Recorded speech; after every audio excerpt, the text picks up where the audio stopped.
Hey guys, what's happening? Peter Von Panda here. Hey, I just bought a new grill brush because I do like grilling out, and even though it's getting towards the end of the summer, man, you can use grills all year long. And this is how it comes. And so this is an interesting grill brush for a number of reasons, because from a design standpoint, it looks a little bit different. But it also does come with this, looks like it's a silicone, basting brush. Some really soft, flexible bristles here.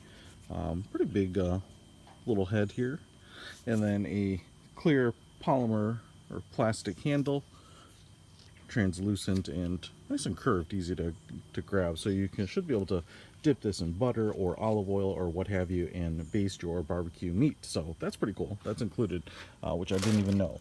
But what I did know came in the package was this grill. Here it is. And what I was really intrigued by is that the fact that it looks a little different from my other grill brushes, which look just like kind of, paint scraping brushes. First of all, you get this big steel D-ring on the back end. So if you want to hang it from your grill, you certainly can do that. The big chunky plastic handle here, look at that handle, right? That is, man, it's kind of like a broomstick, which is kind of nice because it's super comfortable, and especially if you've got a thick mitt on or something like that, it's still going to be super easy to grab, kind of fine fiddling. And it's actually bigger down here. I don't know if you can see that, kind of like a nightstick.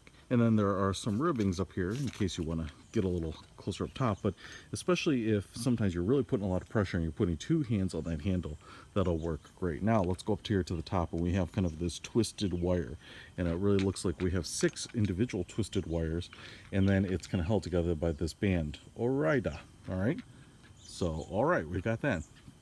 And then as you can see, those 6 twisted metal bands kind of fan out, and then they're kind of wrapped in this spiraling metal mesh. Now what's a little different about this is it ends up having like 3 rows, kind of like a Gillette razor or something, but there's nothing really sharp or super abrasive about them, right? Normally most wire brushes, you wouldn't want to touch the brush portion because it'll kind of stab your finger and it's pretty uncomfortable.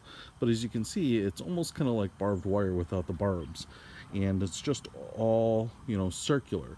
Now my question about this is, these may be good for kind of getting in between the bars, but I feel like, well, maybe they're going to have trouble scraping just the top of the bars, and because there's no real sharp edges, do these little metal coils scrape the grill as well as my other brush. Now, pretty big wide footprint here, and it is a little longer probably than my other brush. So the only way that we're going to know for sure is to try it out. So I've got my grill here, and I just went ahead and barbecued the other night, and so my grill's looking pretty nasty, and we'll try it out. Alright, so I didn't film me scrubbing this grill with this brush the entire time because it's a little hard to film and brush at the same time. But a couple of things I want to point out here, kind of the bad and the good. So my criticism would be, because you don't have any sharp bristles, it is a little hard to start. Now what I found, and I think in the instructions it will say this, is actually if you have some water to dip this into, you kind of get a little bit of, it kind of turns into steam and gives you a little traction, and that helps a ton.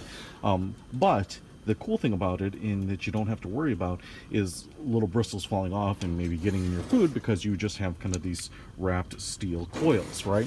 So now onto the really good stuff about this brush. First of all, this nice long handle means that if your grill is on like it is right now, your hand isn't constantly getting baked as you're pushing this around because of its kind of long nature. 10-inch handle just by itself, and then 17 inches overall. You can scrub this without kind of charring your hand.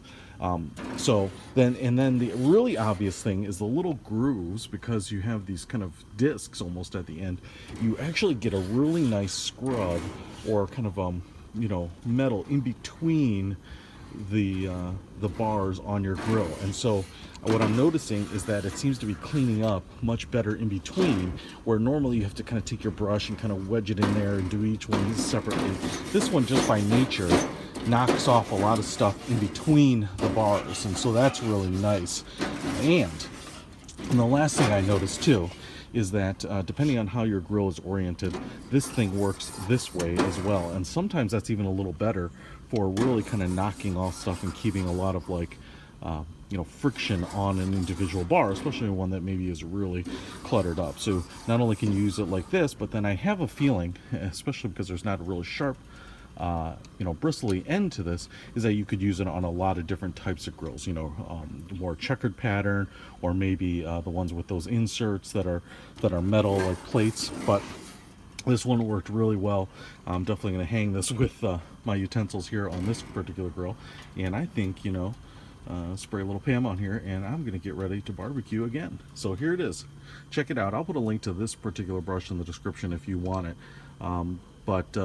Yeah, I'm definitely going to be using this again. Peter Von Panda, out.